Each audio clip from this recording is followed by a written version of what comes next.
years to embrace that, like, I can kill myself trying to get to the bottom of my piles. And even if I killed myself to get to the bottom of my piles, tomorrow there'll be more piles. It's fine. The emails can wait. You do not have to check them the second your eyes pop open in the morning. Hey there. My name's Ashley Church. And I'm Erin West. We were once newly promoted crime scene and latent print supervisors on mutual struggle buses as we both simultaneously tried to navigate through the challenges within our forensic units. Now we run a business where we create tools and resources that we wish we had had to make these transitions easier. We like to talk about the experiences we've had in the forensic field, the good, the bad, and the ugly, in the hopes to create awareness around these issues and move the needle forward to create positive change in the forensic community. So if you're a forensic professional, regardless of your years of experience, who's not afraid to dive into real, raw, and sometimes uncomfortable topics, you're in the right place. This is the Forensics Unfiltered podcast. Hey, welcome. This is another episode of Taboo Topics. If this is the first time you've ever joined us for Taboo Topics, we focus on conversations that are maybe not had as much as they should be in the forensic field, and we just kind of want to bring that stuff to light. So tonight we'll be talking all about effects that the job can have on work-life balance, or like how it can affect your family as well. I don't even have like a set agenda of what we'll be discussing, so it's just going to be completely ad-lib tonight. Where should we start? What's that? So where should we start? Maybe we'll start on like family, because I think some of the stuff, like effects of the job, we got into it a little bit last week when we talked about burnout. So I think if we dive into like family stuff, I think that'd be good. Family stuff.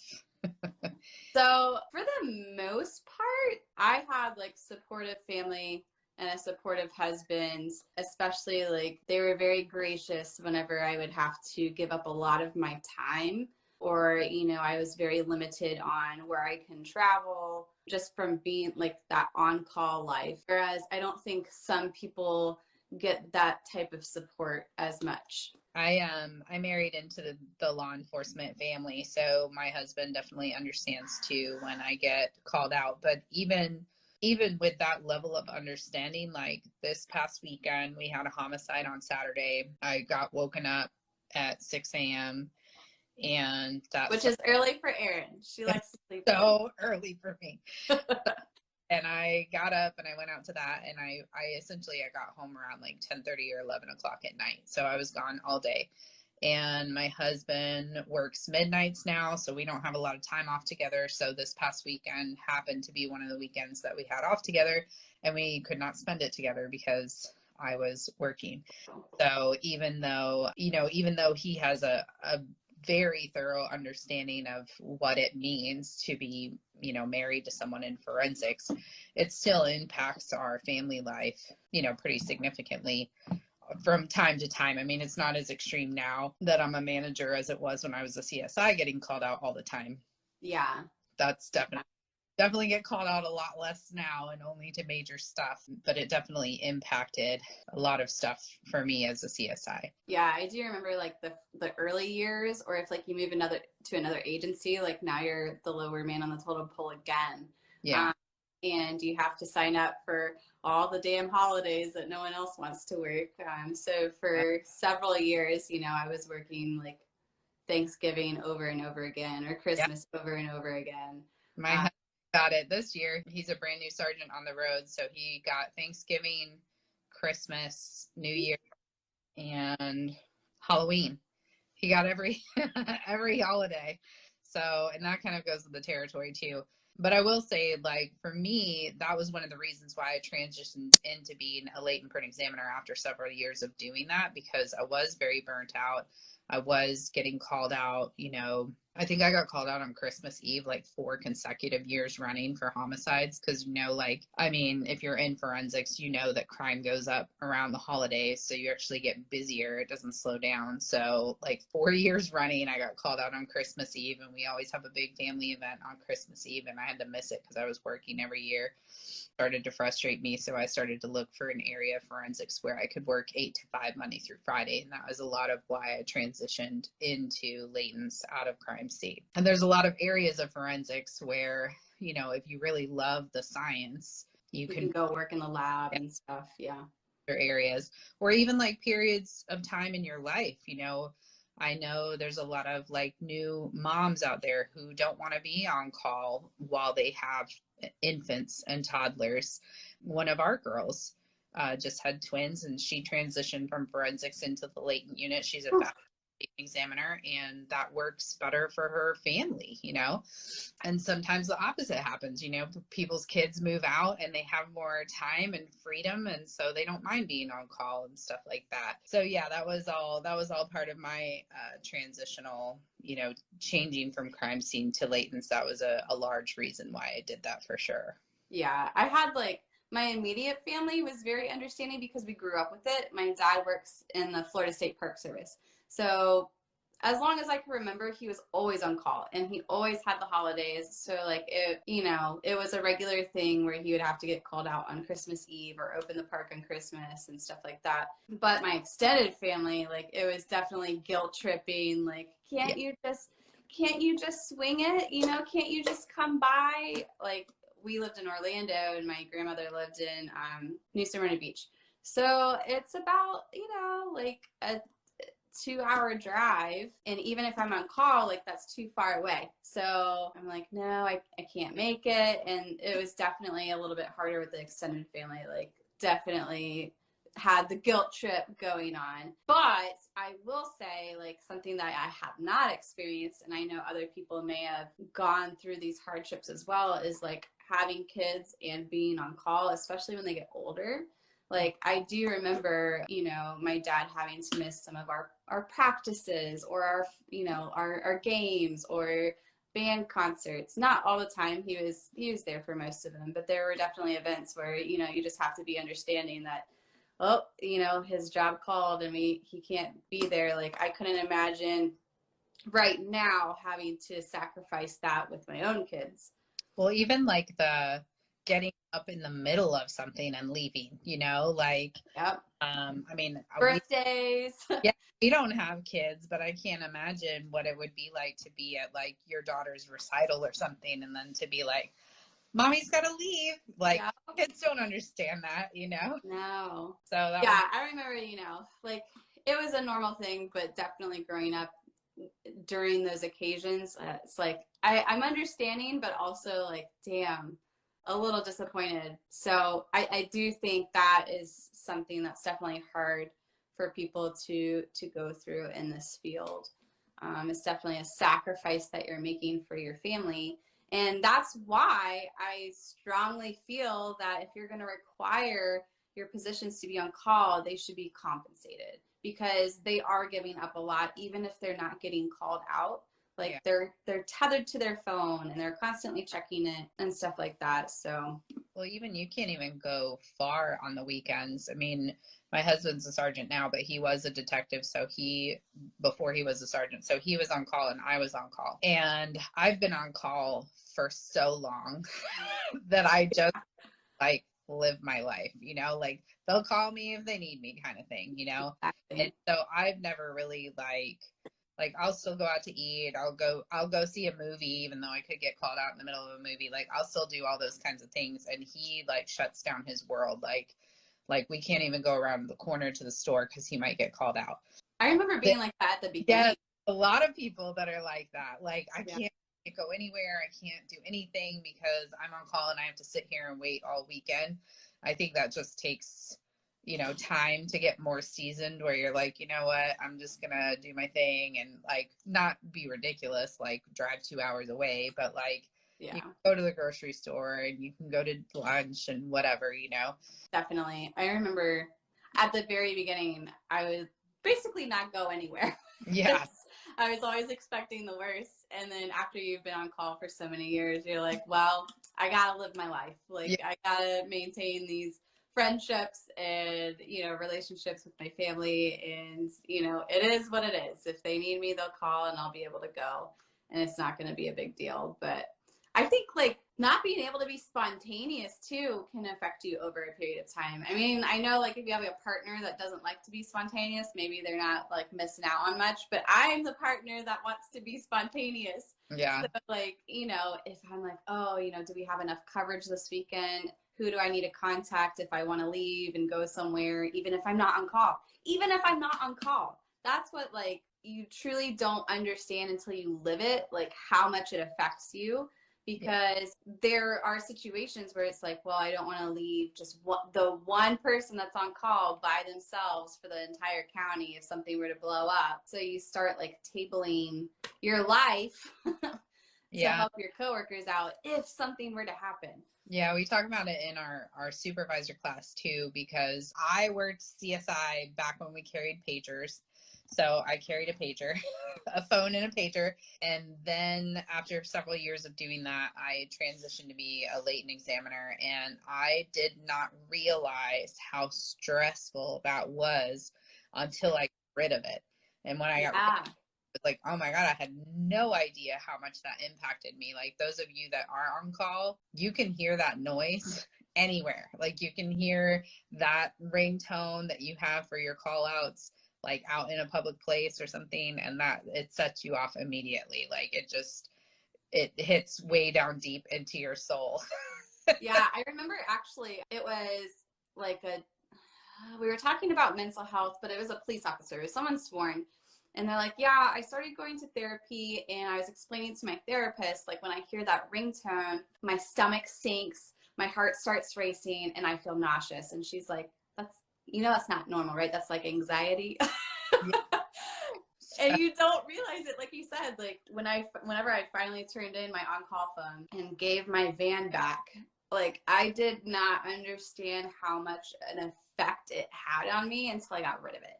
Yeah. And I even too, for a while, like when I transitioned over to latents and the forensic team would get called out, I had that like FOMO for a little while where I was like, oh my gosh, I want to go with them. Like I miss doing all of those fun things. Yeah. And then they would be gone for like 8 hours and they would come back filthy and sweaty while I had been sitting in the office drinking my iced coffee. And I was like, you know what? I'm good. I'm good. I don't miss those days. So yeah. I do like know that I've noticed some people that have family that's not as supportive. Yeah. Because like if I got called out, my husband's not gonna bother me. Like, you know, he knows like I will give him updates as I can, as needed. But there are some people that have family or significant others or whatever that will like they'll be upset, number one, so they'll make them feel like they've done something wrong, and then they'll like constantly call them while they're on scene, and it's like, dude, you realize I have to change my gloves every time I touch this phone? Exactly. And like it's not that I blame that significant other. It definitely takes a certain amount of patience and tolerance to be married to someone that is in this field. Yeah, that is for sure. When I worked at the lab in Virginia, I had to explain to my husband, 'cause we had to lock our cell phones outside the building. We weren't allowed to bring them into the building. So to check my text messages, I had to go through like 5 doors. Like I had to like disrobe out of a lab coat, take off my gloves, go through, you know, from the lab into the place where we kept our lab clothes, into the main office, outside the building to check my text messages. And he would be like, really? You haven't texted back in like a couple hours? And like, you don't understand. So that's like, you don't understand. It's not an easy thing, but that's what a lot of people are going through with significant others when they disappear on a crime scene for 7 hours. You never hear from them. Are you alive? Yeah. They're working. They're doing gross stuff. They don't want to change their gloves right now to check their text messages. Yeah. And whether we like it or not, it does affect them too. Like not just you not being there.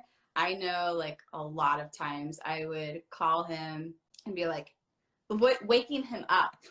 And he also has work the next day or whatever. Waking him up and be like, listen, I was just on a nasty decomp and I need you to meet me in the garage, like as I just, with a new set of clothes or like whatever, like a garbage bag to put my nasty clothes in and boots and stuff. And he would help me decon. So like it also affects them in that way too. You stink, but I love you. Yeah. Yeah. And then there's some people that love to be married to someone in this field because they just like hearing all of the stories.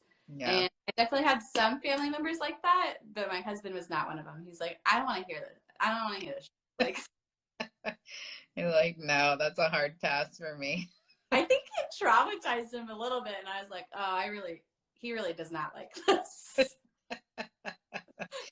Buddy, I don't know. I don't share too many stories with Jason. Jason is a little squeamish as well. So even the littlest things, he's like, oh, it's so gross. I'm like, I didn't get to the gross part yet. Yeah, I know.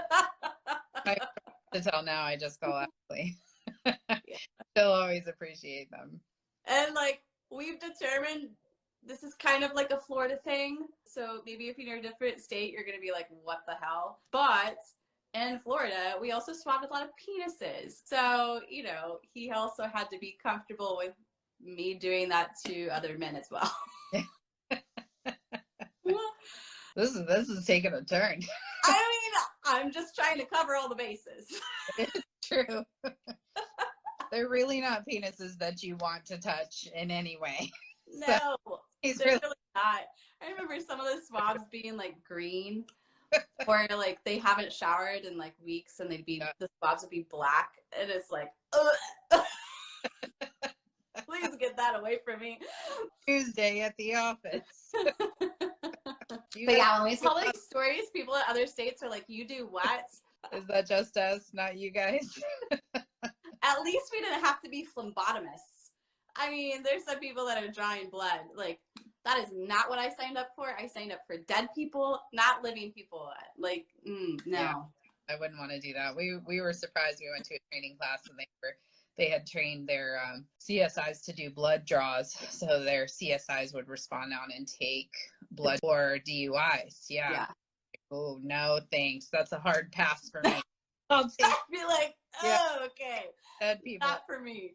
They were really excited about it, though. I don't know. Maybe we should give it a try. No, I don't. I do like how some agencies have it set up. I mean, maybe I've never lived it, so who knows if I would actually like it, but I like the idea of having 24/7 coverage and you don't have any on-call. It's for sometimes it eliminates your take-home vehicle, so you kind of get that luxury taken away. But after being on call for so many years, I think I'd be okay. Yeah, I like the idea of being done at the end of your shift and not having to worry about, being woken up in the middle of the night. So yeah. I like it. Or interrupted, or like your plans derailed. I mean, there's still stuff that's going to derail your plans, like court. And I mean, you were at a depot today. I did. I sure did. Ashley and I talk about this too. We talk a little bit about it in both of our classes, but we talk a lot about it in the supervisor class. Like we've talked about in this, some of the struggles of, working in forensics and, your family life. But as far as work-life balance, and you guys have probably heard us say this in some of these episodes as well, but it is really important because the job is going to take so much from you, you're going to pour so much into it, and you're going to get called out in your off time. And even if you're not a CSI, even if you're working in a lab or you're working in latents or whatever it is, you're still going to get called in your off time. They don't care that Monday's your day off if that's the day they need you for court. And then you'll sit there all day at the courthouse waiting to be called. And then they'll be like, oh, sorry, we need you tomorrow. And you will have eaten your whole entire day off sitting at the courthouse waiting to testify, because that is our life. So it really doesn't matter what discipline you're in. It will happen to you. But it's really, really vital to make your personal time your own. Like, I know so many people, we've talked about this in some of these other episodes, so many people that like take home reports because they got to get caught up or come in early. Yeah, they stay late. They're checking emails the second that they wake up in the morning before they even get into work. They watch the CAD screen and the call screen and they're off time, like waiting for calls to happen. Just put it down, put it away. It'll all be there tomorrow. And you taking your work home today to do reports today and your off time to get caught up. It's just, that is something that you can control. Yeah. You can't control like getting called out or having to go to court. So hopefully like your family can understand that. But what will frustrate them is like you're sacrificing that. And then you're also like giving time away for free and you're distracted. You're like checking the call screen, like she said, or checking your email. And it's like, you could be spending that energy and that like time like geared towards yourself or towards your family. Like that time is precious because like we mentioned before, you just don't know when you're going to be called into work. So do not give it up give it away for the job. Yeah. I think at this point in my career, I believe that doing stuff like that is a short-term solution, like bringing work home to type reports so that you can get caught up in the office. Like I genuinely believe in my heart we'll never be caught up. Yeah. Like deep down. And honestly, it's job security. So like it took me years to embrace. Yeah. Years and years and years to embrace that, like, I can kill myself trying to get to the bottom of my piles. And even if I killed myself to get to the bottom of my piles, tomorrow there'll be more piles. Yeah. So taking your work home and trying to get caught up, and like we've said many times before, don't get us wrong. Sometimes things happen where you have to stay late, you have to work hard, you have to push through. We get that.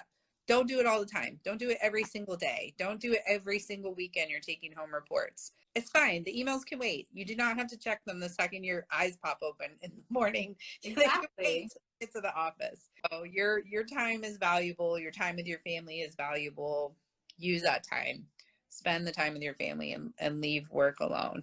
But something that I also, I think I heard it on a podcast or read about it somewhere. You can get very frustrated or worked up or very affected by a case. And if you do have a partner like my husband that doesn't like to hear that stuff, or you don't want to bring all this negative, like I felt like sometimes I would just constantly be coming home and immediately just like start unloading on him. So what they suggest is to find some type of landmark on your way home and allow yourself to like just vent and scream or like pump up the music or whatever. And then once you hit this landmark on the way home, then you like shut it off. And that way, whenever you go into your home, you enter your home, you're not bringing all of that negative pent up energy to your household. I thought that was good advice. So as far as affecting your life, I think we've said a lot last week when we talked about burnouts, because that can definitely affect a lot of things. I think one of them too is just like your health in general and your mood. Yeah, for sure. I know at one point, it just depended what shift I was working or who had what days off, but I did get into a good rhythm whenever I worked night shift, and I had friends that were like, they really got into running and I got into running and I was like working out a lot. And then there were times where it was really hard to fit in a workout on this particular shift. And it would have been nice to be able to, and we've talked about it before too, to like work out on shift. Yep. And I even think too, I think as a CSI, you're a lot more active than you are in the other disciplines. And so when I transferred over to Layton's and you sit there all day long, and a lot of the disciplines are like that, where you're sitting there all day, but you're engaging, like you are so focused, and the detail work that you're doing is so heavy. By the time I would get home from a job like that, I was exhausted. And I know it sounds ridiculous to think like you sat there all day. Why are you coming home exhausted? but like just you don't know till you've done it, and yeah, it's just like, oh, completely mentally drained. And I didn't even realize like how big of a transition that would be with going from forensics or like crime scene to latents, because crime scene was so active. You were always up and about doing stuff and out working scenes and stuff like that, and then transition to a job where you're sitting there for like 8 or 10 hours. So, you know, being conscious of your health in that too it can be very challenging for sure. The odd hours can be very challenging. Like, I know a lot of night shift people, you know, you can't go to the grocery store and grab a salad in the middle of the night. Like, the only stuff that's open is like shit places to eat. So you really have to be on top of like food preparation and all of that stuff if you're going to, you know, try to maintain healthy habits while you're while you're working midnights. So that's very hard, and it jacks up your whole sleep schedule, which is, I mean, I'm more aware of it now, and like I actually care about it. But in my 20s, like if I had night shifts, I was not concerned about my vitamin D levels, you know, but it's a real thing. It's a real issue. yeah. I mean, I worked 6 p.m. to 6 a.m. for a couple of years. So I would get home and I would go to sleep at like 8 in the morning, and then I would probably get up around like whatever, 3:34 to go to work. But my body knew that it was the middle of the day, and it would wake me up every day at like 11:30, 12 o'clock. I'd be like, oh, like trying to get back to sleep. And even like some of you guys might have this too. Like my supervisor, when I worked there, he worked day shifts. So he would have meetings with all of the supervisors that he supervised in the middle of the day. So all of those of us that were working night shift, like he would call a meeting at like noon or 1 o'clock. So you'd sleep for a few hours, you'd get up, come into the office for the 1 o'clock meeting, go home, like sleep for an hour, come back to work. Some of you guys might even have to deal with that. And even those kinds of sleep patterns with your spouse are so hard. That's so hard when you're working, like literally, like my husband and I right now, like we're like passing in the night, like bye, see you next week. Waving at each other in the car. He's working midnights and I'm working days. And that really, like, that can really take a toll on your relationship. Like, I think for he and I, because we're in law enforcement and we really understand that schedule and how that works and whatever, you know. And like, I have no question, like, what he's doing in the middle of the night. I feel like some spouses are maybe probably issues. Yeah. Yes, but even that kind of stuff can have a lot of impact on your family and your marriage. Like, if we don't have kids, but if we had kids right now, I would be the primary single mom.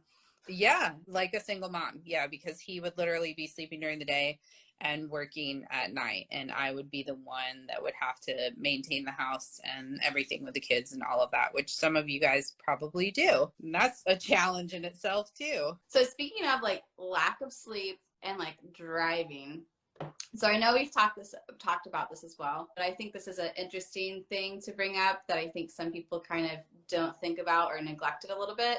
Is I don't agree with, for crime scene, I don't know how it is for other forensics units, where you just like keep working until the scene is done.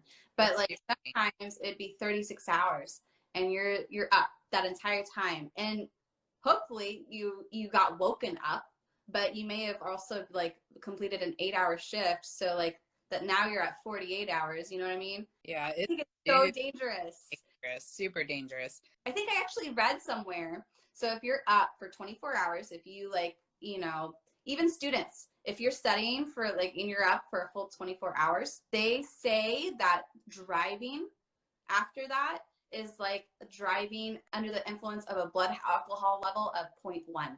And this is just a normal thing. I think anybody who's been a CSI for a minute has driven home from a scene, like blasting their air and smacking themselves in the face with the windows rolled down, like trying to stay awake on the way home. Like, that's not an why is that a thing? Like, yeah, why are we doing not that? An uncommon story that I've heard. I think that old school mentality of like, suck it up, buttercup, like we just push through till it's done. I think that's starting to die because people are seeing the impact of that. As a supervisor now, I would be a lot more conscious of those types of things. And I try to rotate people out of scenes, like, you know, you can go ahead and go home. Like, we don't need you here anymore. You've already been here, whatever. Like, we'll bring in someone fresh. Just trying to be conscious of that kind of stuff, because there is no reason why. And we're not doing good work after we've been awake for 24 hours, you know? You're forgetting stuff, or you're getting fatigued. Like, I remember working those scenes and I'm like, please don't find one more piece of evidence. I can't do it. Cry. I'll literally cry if you find one. I will literally cry right now if you tell me to dust one more counter. Like, I can't. Well, and two, it always happens like the homicide guys, they go home and sleep, you know? And then they come back out and like, they're like, they find this other list of shit for you to do, and you're like, they come out fresh in the morning and they're like, did anybody see that there? And you're like, oh God, no. Yeah, we're not doing our best work. Like, and it's super dangerous if you actually care about your personnel. Like, I don't care if you have to hold the scene, or if you have to get mutual aid from a different county or a different police department. Like, you have to do right by your people. And some of them will, like, you'll have to like push them out the door and be like, no, you need to go home and get some sleep. But I think that's the right thing to do. You don't want them to drive agency vehicles when, you know, there was times where I'm like, I don't even know how I got home. Yeah. You know, like the blasting of the air and turning up the music didn't even work, because like, I don't even know how I got home. Yeah, no, I agree. You know, as a forensic person, you don't want to, when you're out working a major scene or something like that, like, you don't want to take a break. You just want to push through and be there for the team the whole time. It's not necessary. If we're going to be here for 16 hours, y'all can sit down for 45 minutes in the air conditioning and eat a snack, you know? Yes. So, we try to, you know, as supervisors, try to make people like, go drink some water, sit in the air conditioning. Sometimes that should be the function of the supervisor on scene. Yes. Like, you're not there to work the scene. You're there to make sure that your people have what they need. And if they need a damn break, then that's what they need. And then trying to think of like other effects that a job can have on you. Like you mentioned before, I think it's dying out, but it's still prevalent, where this mentality, like the agency owns you. And it's like that needs to also go away. Yeah, like, don't get us wrong. Like, we're workaholics. We love the job. We do love to work. Yeah. And they can call you out. I mean, they could call me out right now and I'd be like, bye guys, I gotta go. Yeah.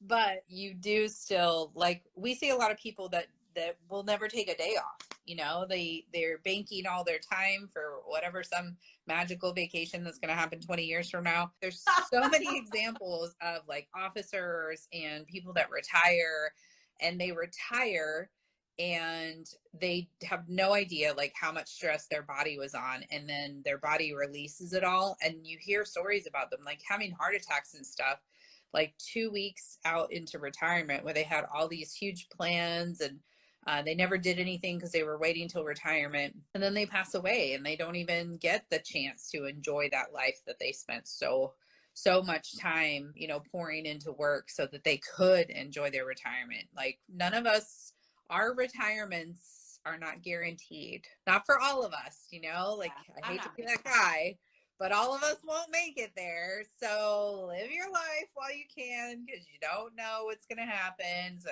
take a day off, take a vacation, go whatever, take the afternoon to see a show, take a mental health day. Like, it's all good. You work hard, so use that time and spend a little me time. Go get a massage.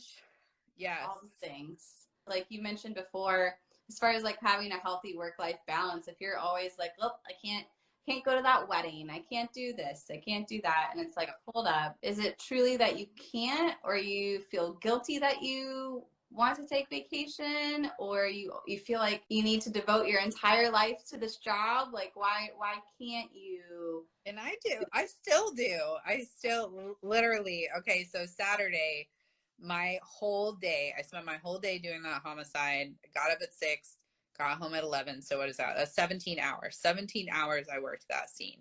So I don't make overtime at my level. I just eat any extra hours that I worked. But I asked my captain if I could flex Saturday and take off Monday.